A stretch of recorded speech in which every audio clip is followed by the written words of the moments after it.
Hey guys, this is the King and welcome back to another Clash Royale video. Before we get started today, please smash that like button for good luck getting the cards that you want and need in the next week. Now recently my son wanted to start his own clan, so I started a third account and started over with the game, which has been a whole lot of fun so far. So I thought I would do a video on Arena 4 and 5 and this deck that I'm using currently in the game. So far, I have been fortunate enough to get the Witch and the Baby Dragon, and I'll show you some replays in just a minute. But first, what I really want to show you is the record here. 23-2 in my last 25 matches. And you can see here, we're going to go down the list, victory after victory. I do have the 2 defeats, but you'll see here I'm going to get all the way to the bottom where I cannot scroll anymore, and you can count the victories for yourself, even if you have to pause this video, rewind it, and start it over again, so you can see how many victories I have actually had with only the 2 losses. And you will also see that I do have a lot of 3 crowns,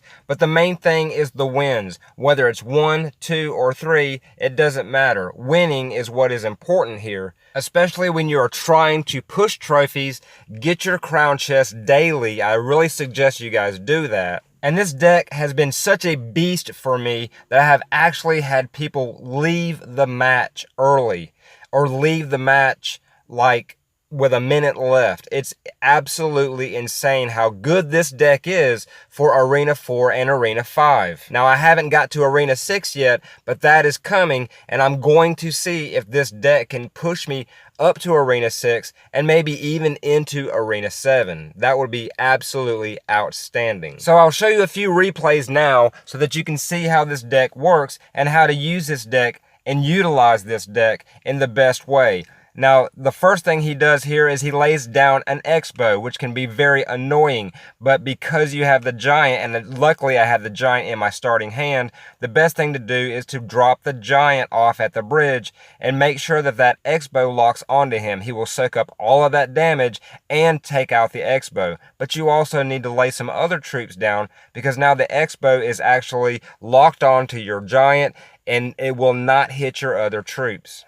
So as you can see there, I dropped the Baby Dragon after I had dropped the Giant, and what that did is it took care of the skeleton army that he tried to use to take my Giant out. Now he comes in with the Prince and the Hog. I'm going to take a little bit of damage here, but what I'm really trying to do is build up another push so that I can go on a counterattack. And you can see now I have a Giant, I have the Witch behind him. He's going to freeze this, which is a huge mistake by his part because now I can add in my Mini P.E.K.K.A. And you'll see the Mini P.E.K.K.A. go around the Giant to the left, untouched, nothing is hitting him, and the tower goes down.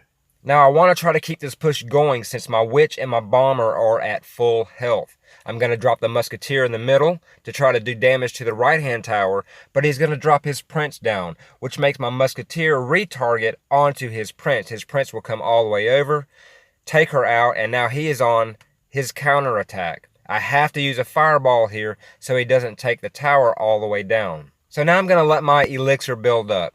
I want to do another push, but he's going to throw his X-Bow down early, and I don't have my Giant yet. So the X-Bow is going to lock onto my tower. I'm going to have to throw my Giant at the bridge, but I'm going to put the Bomber in behind the X-Bow to help the Giant take it out quickly so he does not take my tower. He's going to throw his Baby Dragon down and his skeleton army. That's going to kind of equal each other out. I have to throw my Baby Dragon down. He throws his Hog in. I should not have played my Mini P.E.K.K.A. here, but I did. I knew the tower was going to be gone.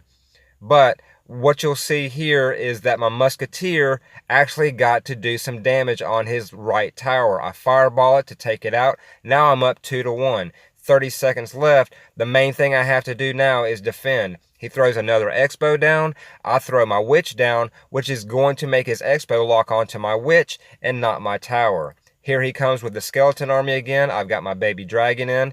Here he comes with the Hog. I'm going to throw the Mini P.E.K.K.A. down. That's going to take the Hog out. And with 8 seconds left to go, he's not going to have enough time to take out my King Tower. He really should have gone for my right-hand tower, and he may have actually had a chance to make it go into overtime. So that was a mistake by his part. He did throw the Hog and the Prince down to try to go after the right tower, but what he really should have done is taken his Giant and dropped his giant off on that side as well, instead of making the giant go for the king tower.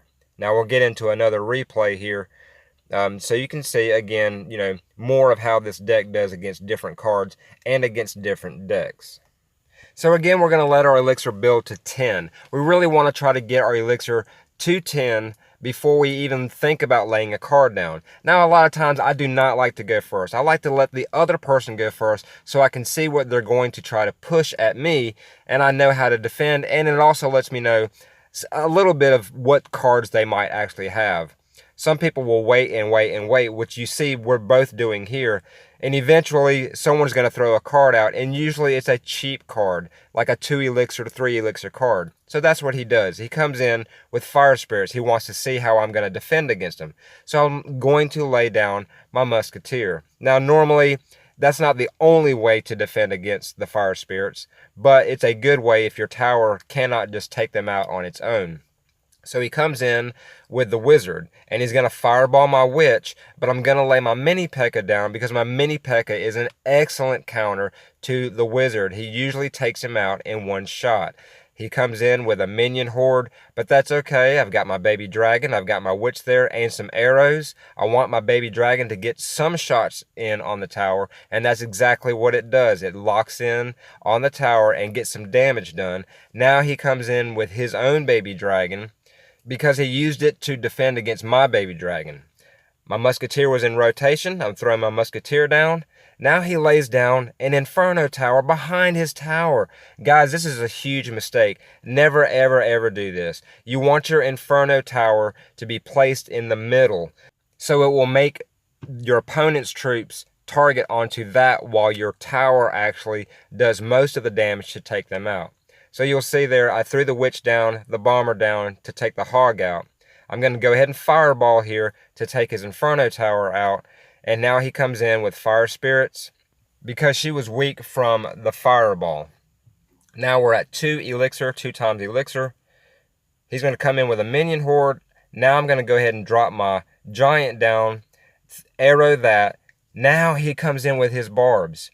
I don't have my fireball, but I do have my baby dragon and my bomber, which is an excellent counter to the barbarians. My giant does not get to the tower, so I'm going to throw my witch down, and I'm throwing her down near the back, near my tower. And the reason for this is because you want some of those skeletons to spawn out to give your opponent's troops a little bit of distraction so they don't just start hitting your witch right away. Here I come in with the mini P.E.K.K.A. to take his hog out. Now I've got my mini P.E.K.K.A. coming. He's going to fireball that. I drop my baby dragon down. My mini P.E.K.K.A. is still alive. I'm going to go ahead and fireball here because I know that time is running out, and I wanted to get his tower down as much as I could because now I'm pretty much just a fireball away.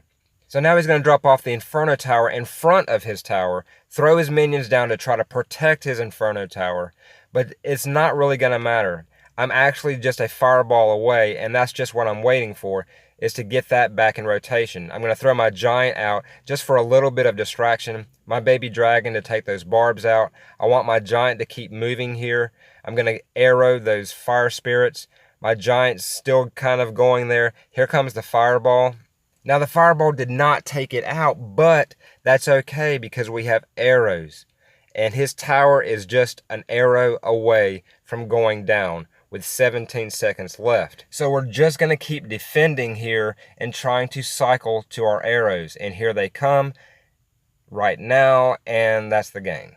And guys, you're going to have games like this. You're going to have games where it comes down to like the last few seconds of a match where it's going to be your fireball, your arrows, your zap, your lightning, whatever it is that you're using, whatever spell you're using that does direct damage to the tower and not troop damage. You're going to need those cards in your deck for situations like this. And you can see how perfectly the arrows came into play there because my fireball just did not have enough, it's not leveled up enough to do that much damage. So I needed my arrows to finish the job, got it done, but the main thing here is just be prepared for those situations, and just when you're cycling through your deck to get back to that card, just keep cycling the cards that you need to lay down to actually defend. You still need to think about the card that you need to lay down next to defend what it is that they are trying to push at you, what cards they are actually using. So he's going to come in here on this replay with a giant. So I'm going to throw my baby dragon down, my bomber down, my witch down. Now, a lot of people might say, hey, you just used a lot of elixir. But look at the push that I'm using here. And now I can throw my musketeer in. And my opponent has actually already given up. He's already given this game up.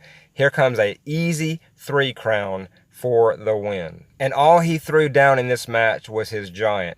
And you know, I don't know what this guy was thinking. Maybe he had already lost a number of matches in a row and is just frustrated at this particular point. I feel bad for him, but it happens to all of us. So again, guys, I'll go ahead and show you the deck again. And I'm going to give you a little bit of an update because it took me a little while to make this video. I did get to Arena 6 with this deck. And in Arena 6, I have constantly been going up against level 6 and level 7 players and have been winning. And you can see I'm still a level 5. Guys, again, please subscribe. Hit that like button. If you hit the like button, you will have luck at getting the cards that you want and need in the next week. But most of all, guys, be well.